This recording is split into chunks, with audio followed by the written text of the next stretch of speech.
नमस्कार बंधुगण बंधु मैंने आज भिडटी धनुराशि व्यक्तिशेष मानक बहुत गुरुत्वपूर्ण अटे। बहुत ही खास अटे कारण आसुथिबा इंग्राजी नववर्ष 2025 मसीह धनुराशि व्यक्तिशेष मानकर शनि अढ़ई आरंभ होगापी जाऊँगी। तेबे बंधु मैंने आमे मैंने समस्ते जेतेबेले शनि दशार नाम शुणी थाउ ताहा शनि 7.5 हो किंबा शनि अढ़ई हो आम मानक मनरे एक प्रकार भय जात होइथाए, एक प्रकार शंका उत्पन्न होइथाए। तेबे आजिर ये वीडियो रे आमे माने जानि परिबा वास्तव रे शनि अढ़ई कौन अटे, शनि अढ़ई चलिबा फल आम जीवन रे कौन सबु बड़ परिवर्तन आसी थाए, केउ सबु घटना मान घटी थाए, शनि आमको केउ परिस्थिति रे पकाई थांती से सबु विषय रे आजिर ये वीडियो रे विस्तार भाव रे आपण माने जानि परिबे। तेबे भिडियोटी को आग को बढ़िबा पूर्वर आपण मानकर जदि धनुराशि होइथाए तेबे भिडियोटी को गोटे लाइक करी चैनल टी को सब्सक्राइब कर दियंतु एवं आपण जदि ईश्वर को सच्चा हृदय रे भक्ति करथांती विश्वास करथांती तेबे भक्ति एवं श्रद्धार सहित कमेंट बॉक्स रे जय शनिदेव निश्चय लिखि दियंतु एवं भिडियोटी को स्किप न करी शेष पर्यंत निश्चय देखंतु। एहा द्वारा आपणकर मनरु निश्चित भाव रे भय एवं शंका दूरेई होइजिबो। तेबे सर्वप्रथमे आपण निज मनरु शनि दशा को नेई करी निज मनरु भय एवं शंका को दूर करि दियंतु, आपण बाहर करि दियंतु। तेबे बंधु माने मार्च 2025 रे आपणकर शनि अढ़ई आरंभ होइजिबो। तेबे बंधु माने 2025 पूर्वरु आपणको आपणकर 2004 मसीह रे शनि अढ़ई चली थिला। आपणकर राशि रे 2004 मसीह रे शनि अढ़ई लागिथिला जहाँकि सेप्टेम्बर मास 2004 रे लागिथिला।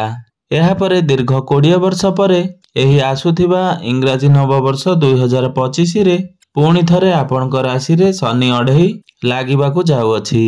तेबे एहा पूर्वरु नवेम्बर 2014 रे आपणकर राशि रे शनि 7.5 लागिथिला जहाँकि जानुआरी 2023 पर्यंत आपणकर राशि रे शनि 7.5 रहिथिला कारण शनि 7.5 वर्ष पई लागि थाए एवं शनि अढ़ई वर्ष पई लागि थाए।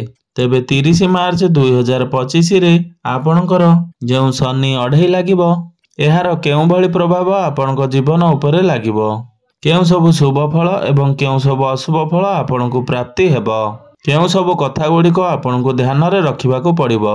एहा द्वारा आपणको केउ सब कथा गुड़िक ध्यान रे रखिबाकू पड़िबो, केउ सब कार्य आपणको करिबाकू हेबो एवं केउ सब कार्य आपणको करिबाकू हेबो नाही एवं केउ सब परिवर्तन आपणको जीवन रे आसीबो से सब विषय रे आजिर ए वीडियो माध्यम रे आमे माने जानिबा। तेबे बंधु माने आजिर ए वीडियोटी जन्म राशि एवं चंद्र राशि उपरे संपूर्ण आधारित अटे कारण शनि दशा चंद्र राशि आधार रे ही लागि थाए। तेबे बंधु माने शनिदेव आपणकर तृतीय भावरु बाहरी आपणकर चतुर्थ भाव को चलन करिवे 30 मार्च 2025 को। तेबे सर्वप्रथम आमे माने जानि नेबा चतुर्थ भावटी कौन होई थाए। तेबे बंधु माने चतुर्थ भावटी को कुंडली रे केंद्र बोली माना जाई थाए एवं चतुर्थ भावटी समस्त प्रकार भौतिक सुखर भाव होई थाए एवं चतुर्थ भावटी आपणकर मातांकर भाव होई थाए, मांकर भाव होई थाए। तो जेते प्रकार लग्जरियस जिंस अछि बा जेते गुड़िए सुख सुविधा अछि एही चतुर्थ भावरु ही जणा पड़ी थाए। एहा सहित जमीजमा प्रॉपर्टी एवं जानवाहन गुड़िक चतुर्थ भाव सहित जड़ित होई थाए। तो जेमिति ही शनि आपणकर चतुर्थ भाव को चलन करिवे तो आपण निज प्रॉपर्टी रे किछि ना किछि परिवर्तन आनिबा पई चाहिबे। एही अढ़ई वर्ष भितरे निश्चिंत आपण आपणकर मन को प्रॉपर्टी को नहीं आपणक मन रे किछि चिंताधारा आसीबो। आपण निजर प्रॉपर्टी को आगो को बढ़ाइबा को चाहिबे, किछि कंस्ट्रक्शन रो काम करिबा पई चाहिबे, ताहा बहुत छोट हो किंबा बहुत बड़ हो किंतु निश्चिंत भाव रे आपण किछि ना किछि करिवे कारण शास्त्र रे कुहा जायछि शनि जेउ गृह रे विराजमान थांती सेही गृहर वृद्धि कराई थांती एवं सेही भाव सहित जड़ित कार्य गुड़ी करे आमे अधिक परिश्रम करिथाउ, आमे अधिक समय देइथाउ कारण शनिदेव होउचंदी कर्मर कारक ग्रह एवं शनिदेव होउचंदी न्यायदाता।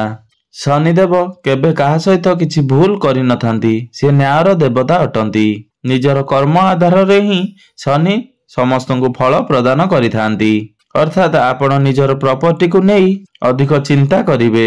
ଆପଣଙ୍କର ପ୍ରପର୍ଟିକୁ ନେଇ କାର୍ଯ୍ୟରେ ଲଗାଇବାକୁ ବହୁତ ଚିନ୍ତା କରିବେ ଏବଂ କାର୍ଯ୍ୟରେ ନିୟୋଜିତ କରିବେ ମଧ୍ୟ। ଏହା ସହିତ ଆପଣଙ୍କର ପରିବାରକୁ ନେଇ ରେସ୍ପନ୍ସିବିଲିଟି ଆପଣଙ୍କର ଅଧିକ ଆସିବ। ଆପଣ କିଛି ଯାନବାହନ କିମ୍ବା ପ୍ରପର୍ଟି ଚିନ୍ତାଧାରା ଆପଣଙ୍କ ମନକୁ ଆସିପାରେ। ମାତ୍ର ଏହି 2.5 ବର୍ଷ ଭିତରେ ଆପଣ ନିଶ୍ଚିନ୍ତ ଭାବରେ କୌଣସି ଯାନବାହନ କିମ୍ବା ପ୍ରପର୍ଟି ମଧ୍ୟ କିଣି ପାରିବେ। ଯଦି ଆପଣ ଚାହୁଁଛନ୍ତି କୌଣସି କନଷ୍ଟ୍ରକ୍ସନର କାର୍ଯ୍ୟ କରିବା ପାଇଁ କିମ୍ବା କୌଣସି ପ୍ଲଟ୍ କିଣିବା ପାଇଁ, ତେବେ ତାହା ମଧ୍ୟ ଆପଣ ଏହି 2.5 ବର୍ଷ ଭିତରେ କରିପାରିବେ। କାରଣ ସେସବୁ ଜିନିଷକୁ ଆପଣ ପ୍ରାପ୍ତ କରିବା ପାଇଁ ଆପଣ ସମ୍ପୂର୍ଣ୍ଣ ରୂପରେ ଚେଷ୍ଟା ଜାରି ରଖିବେ। ଆପଣ ଅଧିକ ମେହନତ କରିବେ ଏବଂ ଆପଣଙ୍କୁ ଆପଣଙ୍କର ପରିଶ୍ରମର ଫଳ ମଧ୍ୟ ପ୍ରାପ୍ତି ହେବ। ତେବେ ଶନି 2.5 ଆପଣଙ୍କୁ କିଛି ନେଗେଟିଭ ଫଳ ମଧ୍ୟ ଦେବ। କାରଣ ଶନିଙ୍କର ଦୃଷ୍ଟି ଆପଣଙ୍କର ଚନ୍ଦ୍ରମା ଉପରକୁ ରହିବ, ଅର୍ଥାତ୍ ଆପଣଙ୍କର ପ୍ରଥମ ଭାବ ଉପରକୁ ପଡ଼ିବ। ଶନି 10ମ ଦୃଷ୍ଟିରେ ଆପଣଙ୍କର ପ୍ରଥମ ଭାବକୁ ଦେଖିବେ, ଯାହା ଫଳରେ ଆପଣ ଅଯଥା କଥାକୁ ନେଇ ଅଧିକ ଚିନ୍ତାଗ୍ରସ୍ତ ରହିବେ ଏବଂ ଅଯଥା କଥାକୁ ନେଇ ଆପଣ ଟେନସନରେ ରହିବେ। ବନ୍ଧୁମାନେ, ଜୀବନର ସବୁଠାରୁ ମହତ୍ୱପୂର୍ଣ୍ଣ ନିୟମ ହେଉଛି ଯେ ଆପଣମାନେ ନିଜେ ଲକ୍ଷ୍ୟ କରିବେ ଆମେମାନେ ଆମ ଜୀବନରେ ଯାହା ଭାବିଥାଉ ବା ଯାହା ଅଧିକ ଚିନ୍ତା କରିଥାଉ ତାହା ହିଁ ଆମ ଜୀବନରେ ଘଟଣା ଘଟିଥାଏ। ତ ଆମମାନଙ୍କର ଚିନ୍ତାଧାରା ଯେଉଁଭଳି ରହିବ ଆମ ଜୀବନ ମଧ୍ୟ ସେଇଭଳି ଭାବରେ ବ୍ୟତୀତ ହେବ। ଆମ ସହିତ ସେଇଭଳି ଘଟଣାମାନ ଘଟିବାକୁ ଲାଗିବ। ତ ବନ୍ଧୁମାନେ, ଯେତେବେଳେ ଆପଣଙ୍କ ରାଶିରେ ଶନି 2.5 ଲାଗିଥାଏ ତ ଶନିଙ୍କର ଦୃଷ୍ଟି ଆପଣଙ୍କର ଚନ୍ଦ୍ରମାଙ୍କ ଉପରେ ରହିଥାଏ। ଯେତେବେଳେ ଶନିଙ୍କର ଦୃଷ୍ଟି ଚନ୍ଦ୍ରମାଙ୍କ ଉପରେ ରହିଥାଏ ତ ଆପଣଙ୍କର ମନକୁ ବହୁତ କିଛି ନେଗେଟିଭ ଚିନ୍ତାଧାରା ଆସିଥାଏ। ତ ଆପଣମାନେ ସେ ସମୟରେ ସତର୍କ ରହିବା ଉଚିତ। ତ ଆପଣଙ୍କ ମନକୁ କୌଣସି ନେଗେଟିଭ ଚିନ୍ତାଧାରା ଆଣନ୍ତୁ ନାହିଁ। ଆପଣ ଯେତେ ପାରିବେ ପଜିଟିଭ ରହିବା ପାଇଁ ଚେଷ୍ଟା କରନ୍ତୁ। କାରଣ ଆପଣଙ୍କର ଚିନ୍ତାଧାରା ଯେଉଁଭଳି ଭାବରେ ରହିବ ଆପଣଙ୍କର ଜୀବନରେ ମଧ୍ୟ ସେଇଭଳି ଘଟଣା ଘଟିବାକୁ ଲାଗିବ। ତ ଆପଣ ନିଜର ମନକୁ କଣ୍ଟ୍ରୋଲ କରନ୍ତୁ ଏବଂ ଯେତେ ପାରିବେ ପଜିଟିଭ ରହିବା ପାଇଁ ଚେଷ୍ଟା କରନ୍ତୁ। ଯଦି ଆପଣ ପଜିଟିଭ ରହୁଛନ୍ତି ତ ଆପଣଙ୍କ କ୍ୟାରିୟର ଏବଂ ବୈବାହିକ ଜୀବନ, ଆପଣଙ୍କର ପ୍ରେମ ଜୀବନ ଏବଂ ଆପଣଙ୍କର ସମସ୍ତ ସମ୍ପର୍କ ପଜିଟିଭ ରହିବ। ତ ବନ୍ଧୁମାନେ, ସେଥିପାଇଁ ଆପଣଙ୍କୁ କିଛି ପ୍ରତିକାର କରିବା ପାଇଁ ପଡ଼ିବ, ଯାହା ଆମେ ଭିଡିଓ ଶେଷରେ ଜାଣିବା। ତ ଶନି ଆପଣଙ୍କର 10ମ ଭାବକୁ ମଧ୍ୟ ଦେଖିବେ। 10ମ ଭାବଟି ଆମର କ୍ୟାରିୟରର ଭାବ ହୋଇଥାଏ, ଯାହା ଫଳରେ କି ଆପଣଙ୍କର କ୍ୟାରିୟରରେ କିଛି ନା କିଛି ପରିବର୍ତ୍ତନ ଆସିବ। 2025 ମସିହାରେ ଆପଣଙ୍କର କ୍ୟାରିୟରରେ ପରିବର୍ତ୍ତନ ଆସିବାର 70 ରୁ 80% ଚାନ୍ସେସ୍ ରହୁଛି। ତ ବନ୍ଧୁମାନେ, ଆପଣ ଯେଉଁଠାରେ କାର୍ଯ୍ୟରତ ଅଛନ୍ତି ସେଠାରେ ଆପଣଙ୍କ ଉପରେ ରେସ୍ପନ୍ସିବିଲିଟି ଅଧିକ ଅଛି, କାର୍ଯ୍ୟଭାର ଅଧିକ ଅଛି। ତ ଆପଣ ନିଜ କ୍ୟାରିୟରରେ ପରିବର୍ତ୍ତନ ଆଣିବାର ଚିନ୍ତାଧାରା ରଖିବେ। ମାତ୍ର ବନ୍ଧୁମାନେ, ଆପଣ ସମସ୍ତ ପ୍ରକାରର ରେସ୍ପନ୍ସିବିଲିଟି ଆକ୍ସେପ୍ଟ କରିବା କଥା, କାର୍ଯ୍ୟଭାରକୁ ଭଲ ଭାବରେ ପୂରଣ କରିବା କଥା।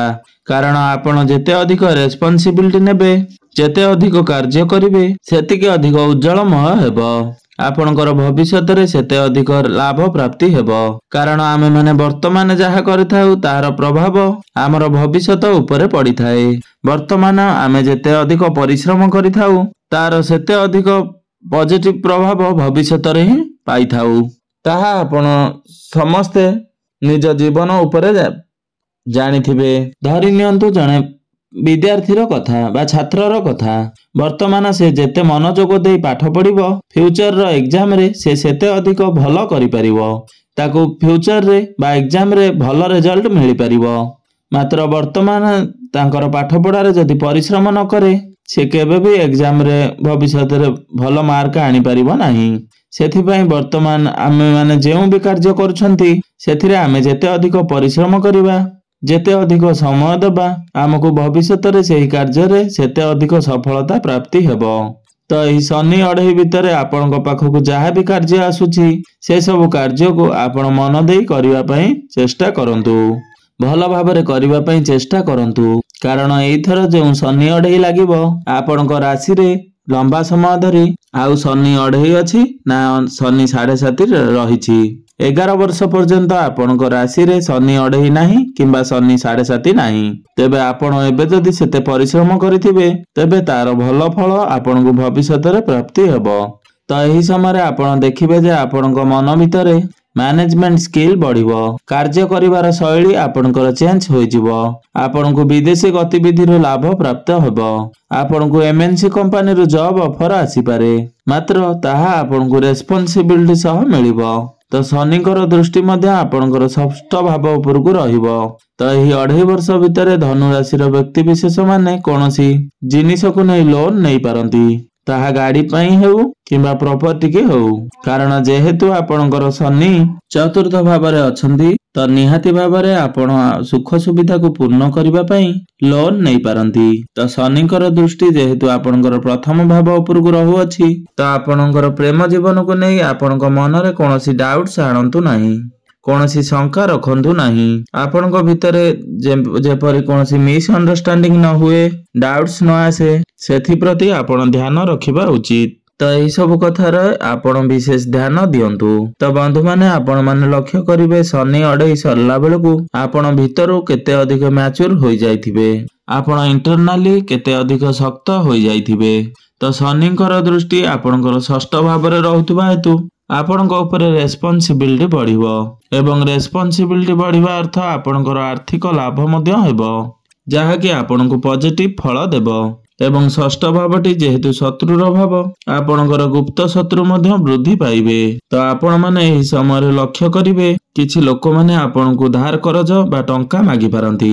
तो आपण एही समय रे काहाकू टंका देबा पूर्वरु बा जे कोनसी जगह रे इन्वेस्ट करिबा पूर्वरु आपण भल भाबरे भाबी चिंती निष्पत्ति नियंतु किंबा काहाकू टंका दियंतु। तो बंधु माने सबुठारु गुरुत्वपूर्ण कथा हेउछि आपणकर निजर जन्म कुंडली। जदि आपणकर जन्म कुंडली रे शनि खराब स्थिति रे थांती, शनि अढ़ई रे रंकरु राजा बनाई देई थांती, मात्र शनि जदि आपणकर जन्म कुंडली रे नीच स्थिति रे थांती, शत्रु गृह रे थांती तो शनि आपणको राजारु मध्य रंक बनाई देई पारि थांती। एवं कुंडली रे शनिकर स्थिति पूर्व जन्मर कर्म आधार रे ही रही थाए।